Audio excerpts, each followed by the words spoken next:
just to explain what's happening on the screens and the visuals that we're getting, those big green bags are actually the budget documents that are now being brought to the parliament. So obviously the baikata that the finance minister carries is just symbolic, but this is how the budget documents are carried, Vinay. Is there no better way to bring them in than what looks like, I'm sorry, but it just looks slightly dark and graphic.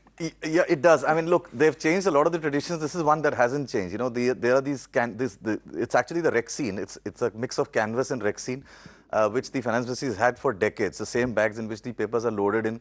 They're always brought in a truck which is unloaded in full public view, and the dog squad comes and actually checks it. This is one routine that's never changed. I mean, we've been seeing it for decades, and they continue to do it. Some people have made fun of it very often. They've called them, they look like coffins. All kinds of things have been said. Correct. And whether it sounds a death knell for the economy and all of that. So a lot of jibes have been taken at this as well. But that's we don't need one right now. We don't need one right now, certainly not. We already have enough of our problems. But this is one thing that has maintained itself. I mean, they've never changed this tradition ever. I mean, this always happens in public, right at the gate of the Parliament, gate number 2. Yes, and then these documents are taken inside to the point that we were making earlier. And if I can go across to Akhil Bansal on that, what Professor Arun Kumar was saying, Akhil, and it's true, we're already struggling with our numbers for this year. The tax revenues have fallen. The government, the fiscal deficit is already at 114%. We've already overshot what was actually the target, and we've gone to 8.7 lakh crore just with the month of November. It's not bound to get any better from here.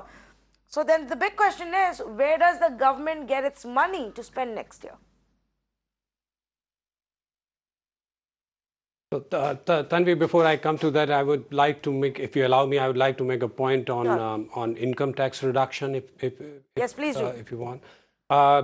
Contrary to the popular expectation this year that there would be reduction in personal taxes, I'm not a fan of income tax reduction, especially on the higher slabs, for a couple of reasons. One is that if you look at the maximum income tax rate on the personal side in the country, and if you compare it to the globe, it's a reasonable rate of income tax we are paying. And please mind that I'm saying this as a income taxpayer. I'm not saying it from any other reason.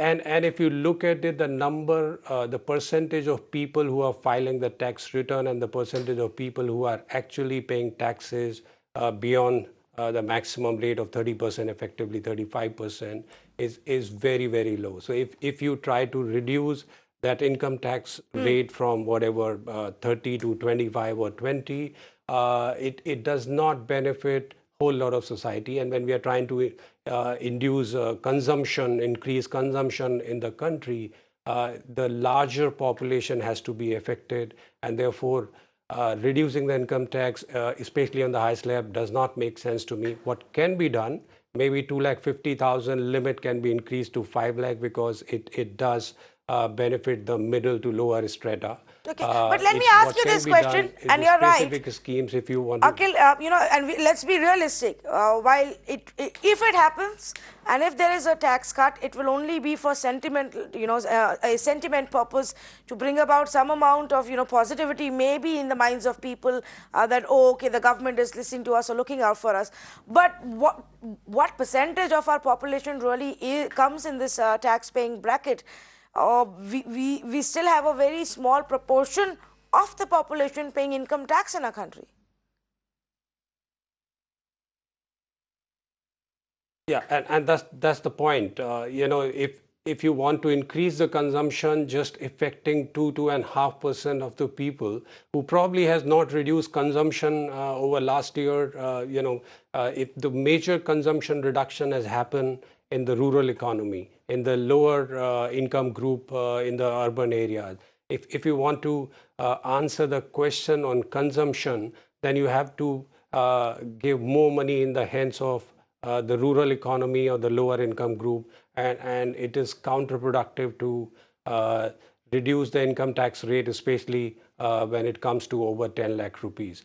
What can be done is, if you want to revive the real estate economy, then maybe you have to increase the loan repayment or interest on loan to boost demand on the real estate side. If you want to do the same thing for auto industry, maybe come up with a scheme for some tax incentive, if you're buying a two-wheeler or a three-wheeler up to a particular value, that would help increasing the consumption. Otherwise, it would just be an optics.